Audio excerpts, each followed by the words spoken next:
Velkommen igjen. Jeg er Pascal fra Pralin Sjokoladeverksted, og jeg skal vise dere i dag hvordan du tablerer. Tablere betyr krystallisere sjokolade på marmorplate. Jeg har lagt en annen video som dere kan se, hvordan du krystalliserer og smelter sjokolade med vannbad, mikro eller sjokoladebad. Men i dag kun tablering, for det er mange som spør meg, og som er den raskeste metode. Enjoy. Sånn, jeg skal vise dere tablering. Det som er viktig, og hvorfor gjøres det med stein? Veldig enkelt, egentlig. Stein som er polert, er veldig glatt, og det er like temperatur på det punktet her som på det punktet her. Det betyr at temperatur på stein er totalt. Hvis dere hadde brukt for eksempel en metallplate, så kan det være litt varmere på den ene siden, for eksempel til en inngangsdør, enn på den andre siden som er litt mer mot ovnen. Så der er temperatur ustabil. Det er derfor vi bruker stein, så er det litt kult også. Så hvis dere går og ser på den videoen hvordan du krystalliserer sjokolade, så har jeg fortalt dere at du må ha sjokolade når du krystalliserer for å lage figurer, konfekt og pynt. Så må du smelte den til over 50 grader Celsius. Etterpå må du få ned temperatur til 28-29 til den begynner å tjukne for å aktivere de beta-krystaller. Og da setter vi den på arbeidstemperatur. Så det enkleste å gjøre, og det raskeste hvis dere bare trenger bitte litt, er å bruke en steinplate. Så nå skal jeg vise dere hvordan vi får den ned i temperatur på marmorplata. Og da tar vi bare sjokoladen, som er nå 50 grader omtrent. Om det er 45 eller 55 spiller ingen rolle. Det tar bare litt lengre tid. Så da rett ned på marmorplata.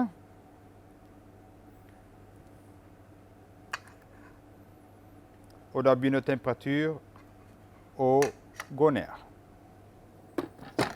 Så bruker jeg sånn spatula bare for å fordele den litt. Sant? Her må vi bruke termometer og følge med hele tiden. Jeg bruker sånn lasertermometer, for da går det veldig kjapt. Og selvfølgelig alt utstyr dere ser på disse videoer, det har vi jo på nettsiden vår. Så nå er det 35, så dette her går fort. Hvor mer sjokolade dere bruker, hvor trege det går, hvor mindre, hvor fortere det går. Sant? Så nå går det veldig raskt. Jeg setter alltid marmorplate litt over bordet, for jeg får den rett inn i der. Så nå begynner det å tjukne.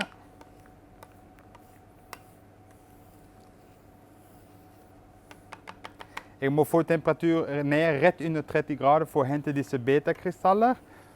For hvis jeg ikke gjør det, så blir den aldri fint hardt. Han får aldri den fine knekket og ikke fine glansen. Så vi må gå ned og tåle at den begynner å tjukne bitte litt. Så nå ser jeg at den begynner å tjukne bitte litt mer.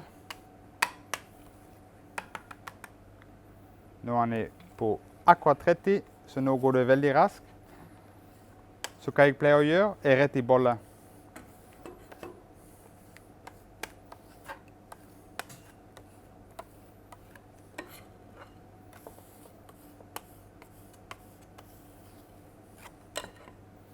Så temperaturen inni her, den er jo på 30 grader nå. 29,5 faktisk, så det er greit. Så må vi få temperatur opp i arbeidstemperatur, for den begynner å tjukne bitte litt, og det gjør vi på forskjellige metoder. Vi kan bruke en varmpistol, eller den enkleste metode er rett og slett tilsette varm sjokolade. Og vi bruker disse spesiale sjokoladebader som er på hele tiden, for da har vi jo sjokolade tilgjengelig hele tiden. Så nå er han på 29,5, så nå skal jeg bare opp i 2-3 grader, for da ble han mye mer smidig. Og hvis dere går på nettsiden vår på pralin.no, eller se på den filmen jeg har laget om krystallisering, så skal dere også se at mørk sjokolade er best arbeidstemperatur 32, melk sjokolade 31 og hvit sjokolade 30. Så nå er det bare å røre godt, og en visp går helt fint. Og nå er han på 32. Så nå er han helt perfekt, smidig å jobbe med, og da er det bare å sette i gang.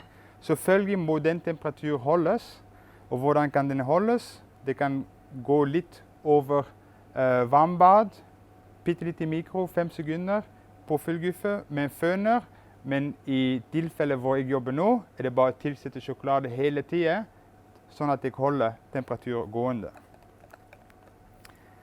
Her har du omtrent en 10 minutts arbeidstid å jobbe. Yes, det er marmorering. Lykke til.